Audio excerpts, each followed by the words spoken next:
Hello, Humble Nation, and welcome back to the market action on the day after Thanksgiving. And we hope you all had a good Thanksgiving with your friends and family. And we will be discussing, of course, Humble and some of the things that have been going on since then. If you would, please follow me on Twitter as well as on YouTube. If you haven't signed up on YouTube, I hope you do. We talk a lot about Humble here, but we talk about other stocks as well. I'll be mentioning at least one other today. And one of the things, of course, the big news that we have had as of Friday was the trading into ETXs. Now, one of our friends in the Humble Nation posted on Twitter his account. Now, he's Canadian, and so he's had the chance to have his account up on the ETXs for a while. But here's what he posted, and you can see the gains that he has made in the various blocks that he's been investing in, and has some very impressive gains as well. And you look in the global enterprise, where he is up almost 102%, the block for government up 99%. You can read the numbers. These are how he decided to put his money in and the returns that he has so far made. One thing that I would like to do, if you would want to, if you've been trading on the ETX, I went out of town for Thanksgiving. I just got back this afternoon, so I haven't even had a chance to look at it. Signing up on the different accounts. By the way, what we just had there, you can see the exchanges, Bittrex, but there's the others that I think you're probably familiar with. And I have another video on it if you want that I made the other day where they're mentioned. But I would like to talk to one or two or three of you about your experience on the ETX. How hard was it to sign up? Did you have problems? I think Humble was saying that they were getting so much response, which on one hand is nice. You know, it's a good problem to have when you have too many customers. But they were also having some technical issues that they were saying that their servers were overwhelmed. I don't know that that's a direct quote, but that's what was the gist of it. So that they were overwhelmed by the amount of response coming in. And I would, if you want to be interviewed, let me know in your comments. And I'd just like to, talk briefly, and I can do an interview over the internet, and then we could have that be put out there on the channel. Okay. You might have to give me an email or something. We would have to be talking on the phone. So if you want to email me, that would be the thing to do. Email me your response. Do you want to be interviewed? And if so, give me a phone number where you can be reached. Let's say within the United States. I don't want to be calling Australia, and I'm not sure how my connections would work. Moving on from that, we are going to have, of course, coming up here in April, the first quarter's earnings report. And let's just take a look at some of the things that I think we'd want to be paying attention to. I think humble investors want to know how strong was the revenue growth and in what business lines were the strongest. Was it in Tickery? Did the flood of money coming into the ETXs outperform? Where is the company making money? How's the marketplace? How's the studio? Etc. Did we have a profit? I'm going to guess we did not.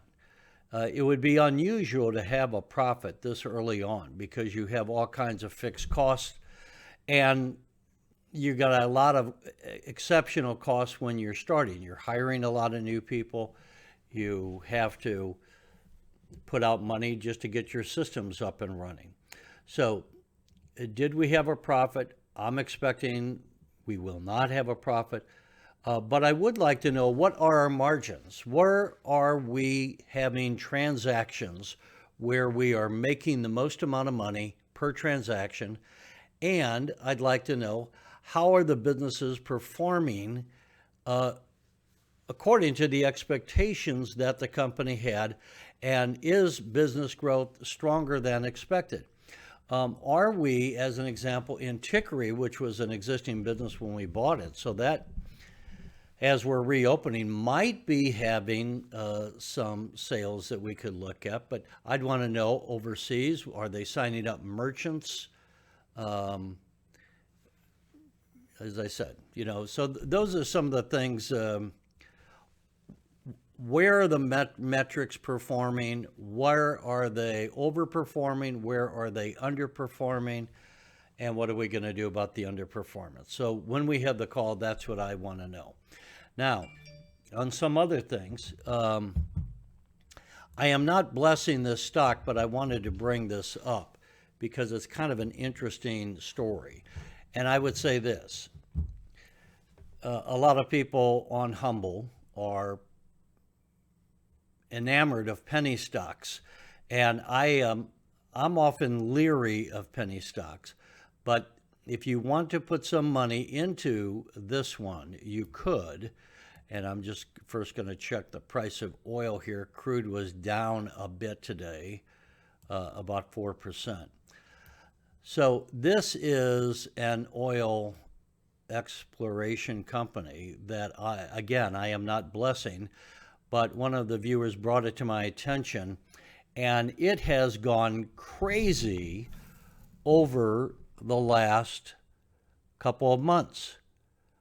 When you go back here to December, I mean, the price was 001, and today it is at 8 cents. So this has had a tremendous run up. And look at the volume in the lower left there, that first column.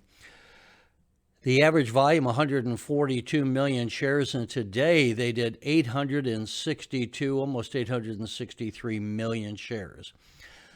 So what I would say, folks, is if you want to play this game, I have no clue for it. I have no feel for it. I don't know if this is a good company or a horrible company. But there is something going on, and maybe it's just hype. I don't know. If you put money into it, don't put serious money into this, or don't put money in that you can't afford to lose. Because my way of investing is to buy companies that I know are good and sound, and maybe this company will in time be a good and sound company. But I brought it up, as I say, because one of our viewers wanted me to talk about it a bit. I am leery of some of the language that I hear it described about, just the way they talk about the company. It sounds a bit puffery, as if they're trying to blow themselves up more than in words than what they're actually accomplishing. But it is something that is going on here with that kind of volume. Of course, it's been a very cheap stock.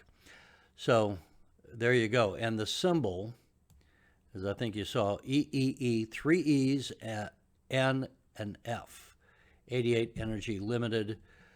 And it, bouncing around here, says that they are in the profile. And of course, you can go on Yahoo profile and then go down, and they are in Perth. And let me take this out. Engages in the exploration of oil and gas in the United States, and the company holds a 59% working interest in the Ice Wine project, which covers an area of approximately 231,000 acres located in the North Slope of Alaska. You can read what you want there. It may prove to be a valuable company, may prove to be something that's not a valuable company. And I wish I could tell you more, but right now, just because I got back in the middle of the day, I haven't had a chance with some of the other things I had to do to research it anymore. Folks, I would say this. We're going to have, I think, some exciting times coming up here. I'll keep an eye on that one, but we're going to have some exciting times coming up, I think, with Humble. We're going to have, I think, as I said before, a good 2021. because in part all the money that the Federal Reserve and the government is throwing at the economy. We're going to have some historic quarterly GDP growth. And some of the ways you can play that is with the leverage ETFs, as we talked about before. The TQQ, 3 Qs, is the NASDAQ. The U Pro is 3 times the leverage S&P 500. And the U Dow is 3 times the Dow. I think those would be safe bets. If you want to put a couple of chips on the table for that penny stock that we just mentioned, you can do that. But I want you to also be protecting the money you have. Let's grow it, and let's grow it safely. Let's all have a good 2021.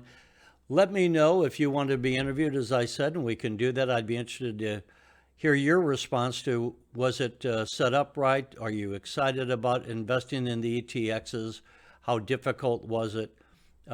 Anything you want to say that kind of communicates the story to some of the others. In the meantime, folks, thanks so much. I hope you all had a great Easter, and it's getting warm.